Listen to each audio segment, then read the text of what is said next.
Hi, trumpet fans. Welcome to my studio again today. This is the beginning of a new series, and I'm kind of excited about this. I recently discovered some books, brand new books written by Matt Franke, who is a fantastic commercial lead player. And I found as a classical player that these books really hit the spot for me in many, many ways. So I contacted Mr. Franke, and he graciously said, sure, go ahead and make some videos. So if you want to check out the series, they're published on through QPress, and you can look them up under Beast, and you'll find them. They are Taming the Beast, Grooming the Beast, Provoking the Beast, and Releasing the Beast. 4 books total. So it's pretty interesting, and I forgot to use my iPad today, so I can't actually show you what they look like, but you'll find them. It'll be okay. Now today I'd like to just get into a couple of things. One is, this is warm-up set exercise number 2 from the Taming the Beast book. And it is very simple, but when you try to do it, you realize it's way more complicated than you thought. So I hope this gives you a lot of, it generates a lot of engagement, a lot of interest, a lot of curiosity, and probably some challenges when you practice it. So I'm going to play a little bit of it today and just give you some ideas that I hope will help you to make your practice more of a creative process. I find that really helps me to get better fast when I'm being creative. So I'm going to play it the way it's written, and I'm going to play it at the written tempo. Here we go.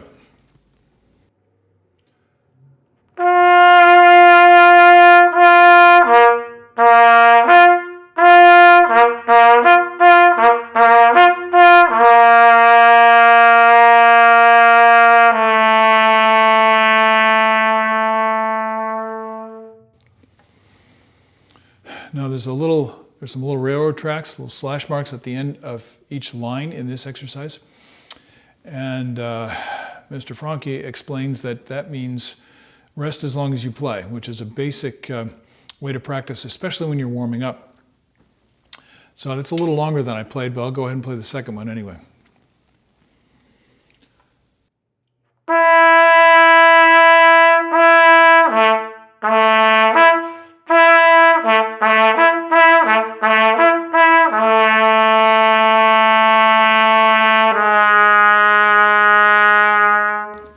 I have a feeling I'm playing a little bit faster than the actual marked tempo, and that's okay. You should vary the tempo on these things.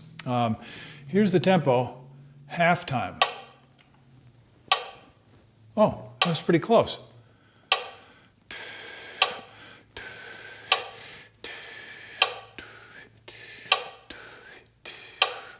Now, I have a tendency to rush, so it really helps me to find a groove, which is the basic way to play time. Don't count, find the feel. You see, I'm feeling the backbeat.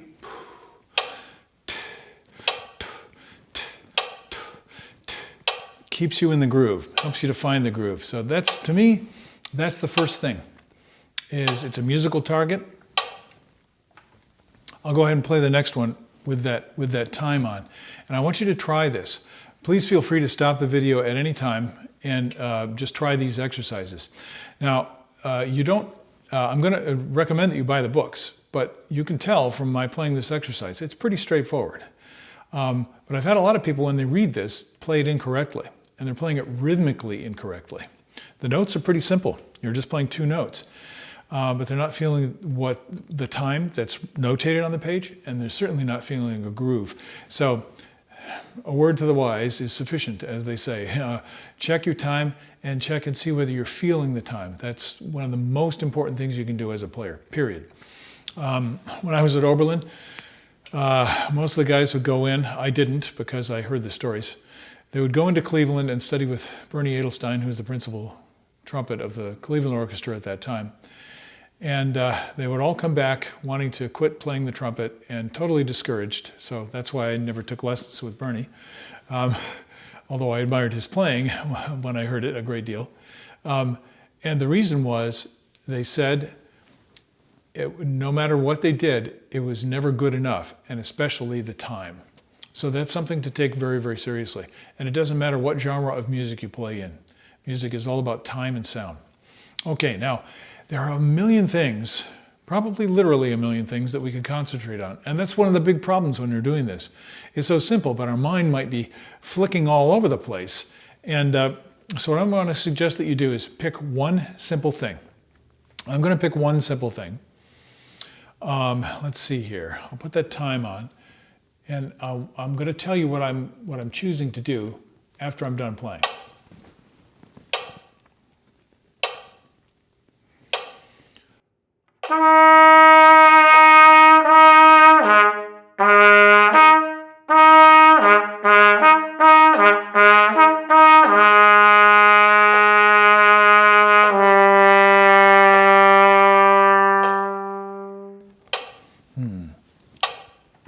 Now, I asked one of my adult students to guess what I was concentrating on.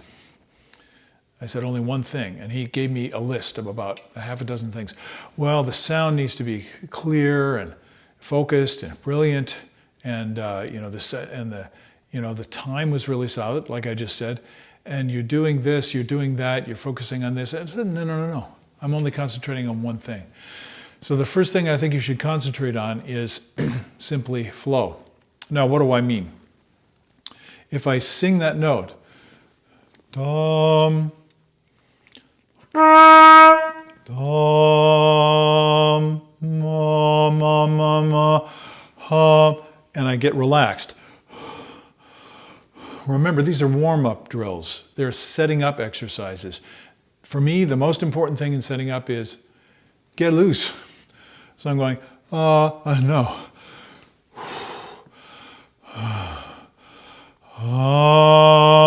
So now I just let the air flow very freely, kind of lean into it a little bit. I'm going to do the same thing on the trumpet, and that's exactly what I was concentrating on.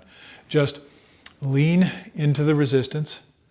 Don't fight it. Don't push against it. Don't fight myself. Don't hold the air back.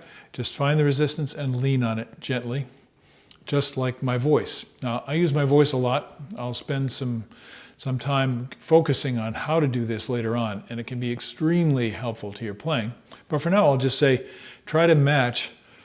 So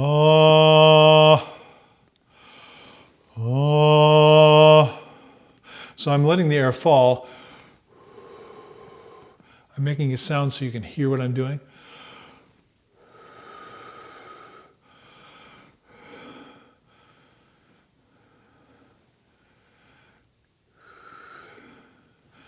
I'm letting it fall with a certain energy. It's kind of like if I had a bucket full of water, like a big bucket, like a painter's bucket, and I just tipped it to a certain degree.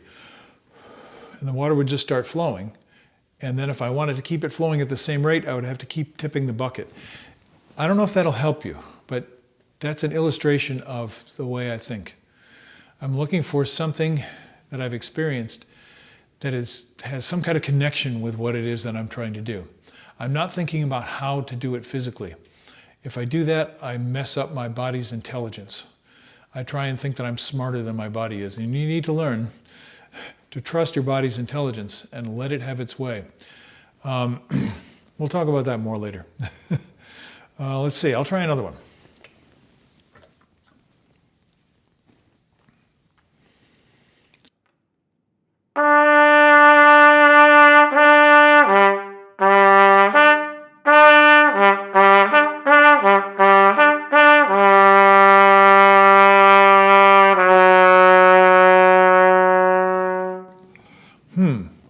I wonder if I was faster. Yeah, I'm pushing it a little bit.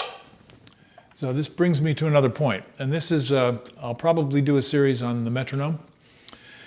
And this is one way to use a metronome. If I put it on 80, which is the suggested tempo,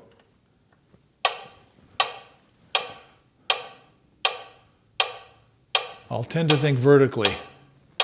So what I do is I try and lay back in the tempo.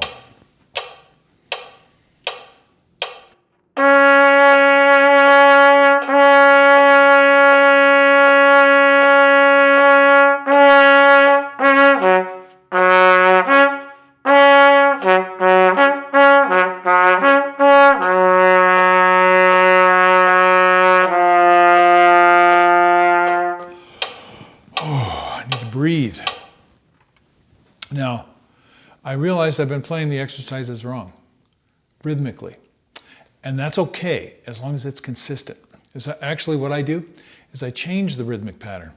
And that's why I was playing not what was written on the page. So, with all due respect to Mr. Franke, don't take the exercises too literally. They're a starting point. So play it as well as you can the way it's written on the page. And then start messing around with it. So I actually put played a dotted half and a quarter note leading in. I think that's what I did because I've been playing it at different tempi and different rhythms. I'll give you an example of that. I'm going to go ahead and play the next one. And this time I'm going to do it at a different tempo.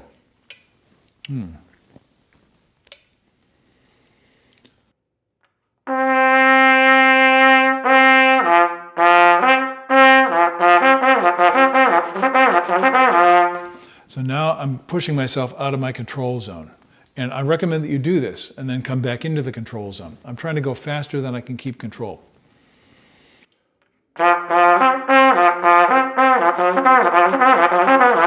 Now I'm fighting the horn, I'm kind of squeezing with my lips, I'm choking a little bit in my throat. I can feel all these things happening, which I don't want. So I slow it back down again.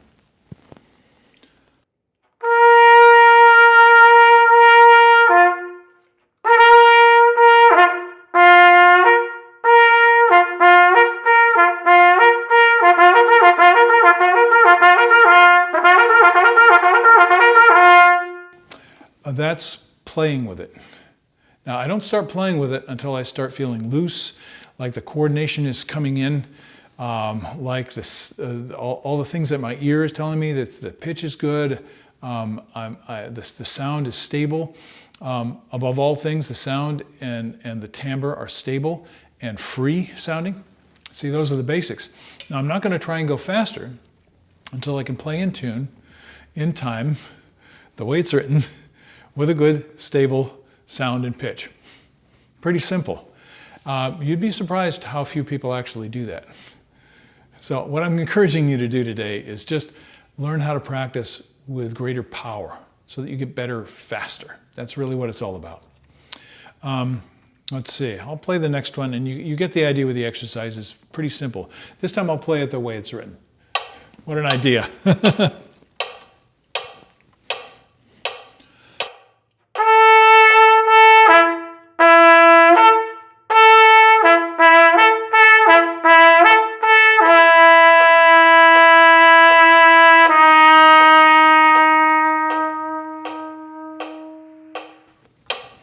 So you see I threw in another variation. The diminuendo at the end, I played with it. Say how, I'm going to hold it a little bit longer. I'm going to listen to it. I'm going to listen for the quality of the sound. I'm going to see if I can stay comfortable diminuendoing. Now here's what I want you to not do. I'm making a lot of suggestions to you, and like I said, there are a million variations. Get stable before you start playing around. Do one thing at a time until it becomes stable. Then switch your mind to another goal and let the thing that you've just established go on automatic pilot. Now, if you have enough skill, it will stay perfectly operating on automatic pilot. And if you don't have enough skill yet, because you haven't learned it, you haven't solidified it in your mind yet, then you're going to be fighting. And when you put too many skills together at one time, then you're going to be playing rough and fighting the instrument, be physically tight, and really unable to concentrate on making music. So there are physical things when we play and musical things. We don't want the physical challenges to interfere with the quality of the music. So I'm always concentrating on music. In this case, it's the feeling of, there's kind of a lilt that I feel with this. And he says, lightly. No, that's in another exercise. But I'm feeling it as a light. I'm feeling it as bounce. So instead of stiff, I'm feeling it as a bounce. So what do? I visualize. You have a ball in your hand, you throw it up in the air. You watch a ballet dancer. When they leap, you you watch a ball bounce, like the old film reels from World War II. I'm not that quite old, but almost. So, the bounce, follow the bouncing ball, so everybody can sing the words together. These are internalized physical sensations that you also can picture. To me, that's one of the most important things, as I said before. So if I'm concentrating on pitch, I'm probably not going to be concentrating on the bounce of the style. If I'm concentrating on sound, I may not be concentrating on the stability of the pitch. If I'm concentrating on the time, I may not be concentrating on what my tongue is doing. Oh yeah, what is my tongue doing? Well, it's not doing much. So I'll show you two different ways to do this, and I hope that will give you enough variations to keep you going for a while, but not drive you crazy. Please don't drive yourself crazy. We trumpet players have a tendency to do that. We drive ourselves crazy. And it's really easy to do with this instrument. So let me play the next one, and let's see, what am I going to do with it? Comment. You notice that he writes a half rest at the beginning. So you're starting in the middle of the bar. I think that's fascinating. What does that mean? To me, it means you're going 1, 2, dum, da, da. There's a strong beat. You start in the middle of the bar on the third beat. That's a semi-strong beat. And you're going to a stronger beat, which means you're leading forward. And when you feel the rhythm like that, your body automatically does the right thing. You do the right thing with the air, everything works better. So shout out to Mr. Franke. I think these are genius exercises in all the books. And if you know how to recognize how they can help you to work on your stuff. All right, let me go ahead and play this. What shall I do with it? Oh yeah, I'll show you how to release. Now I'll do it two different ways.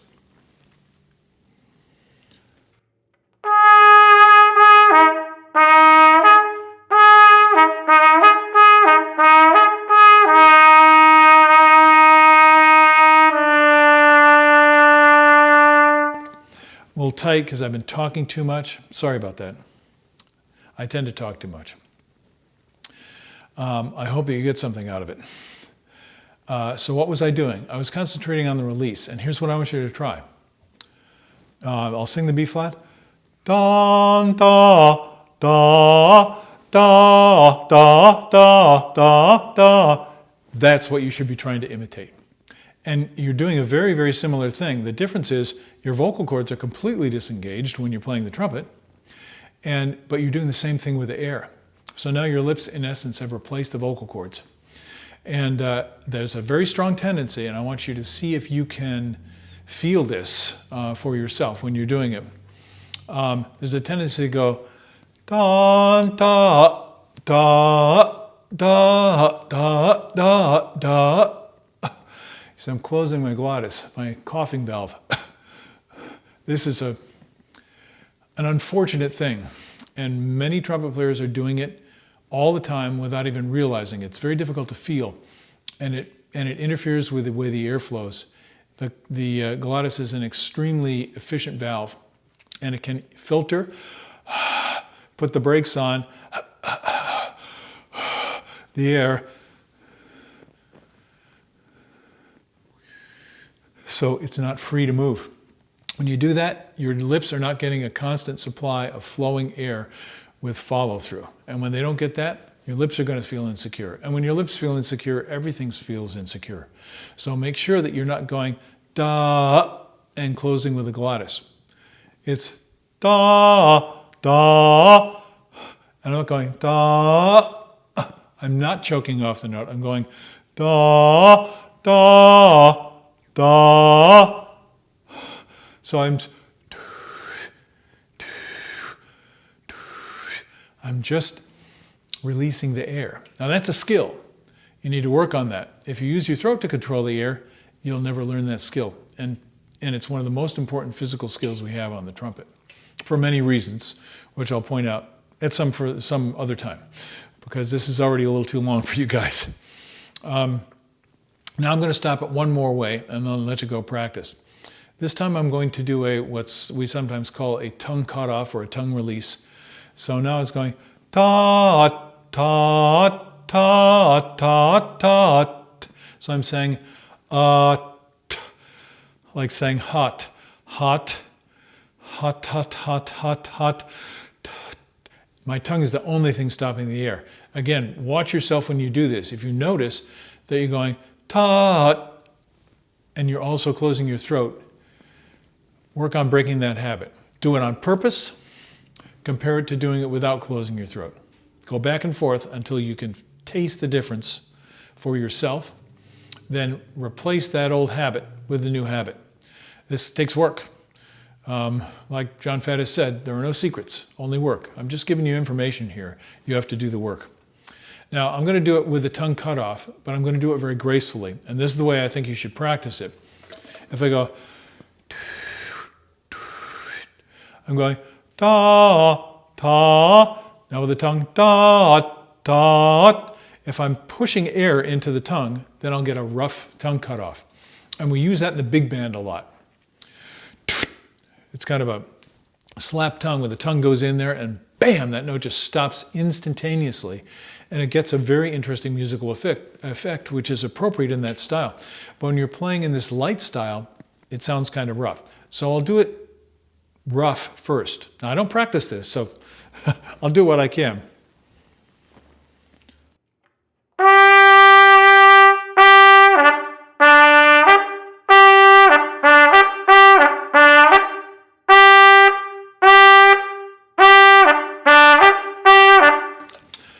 Now, a lot of people play that way, and and you see the musical result. If that's what you like, then go ahead and do it.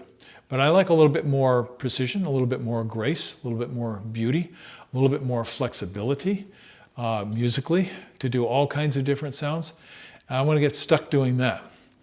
So I'm going to practice it with the air first, then with the tongue release. Now here's with what I would say a workable tongue release. And then I'll tell you the difference and you can go practice.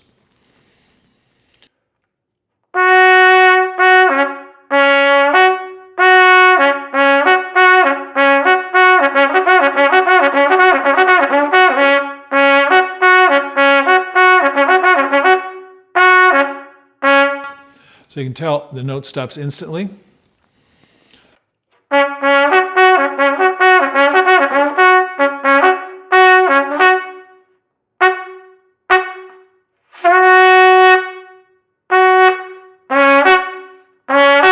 So you have an open release or a closed release. Mess around with this. Work on the sound. See how you can use it in the music that you play. This is how I've developed my playing, is by hearing sounds and listening for musical qualities and effects that I that I value, that I care about. One of the students in the trumpet class at NEC asked me last semester, he said, "So you're changing color a lot when you play. How do you do that?" And I said, "Well, I hear it. And then I desire to change the color for musical reasons, and then I practice it." So that's very simple advice. If you can just take that with everything. Oh, I want that articulation to sound this way. I want it to sound like this between the notes. I want to hear that quality of timbre in the sound, color in the sound, and I want to be able to change that. Practice those things, and you'll stay much more interested in your practice. If you play this just playing the notes, you'll probably get bored pretty quickly, even though there are a lot of challenges there. So I hope some of this has challenged you and encourages you to go and do this work, because there's no other way to learn how to play. I can't explain it to you, and neither can anybody else, but I hope these suggestions today give you some ideas about what to do, and give you the ability to have more fun and stay more interested and engaged in your practice. So go do it. We'll talk again some other time. Have a great day. I'll see you later. Bye-bye.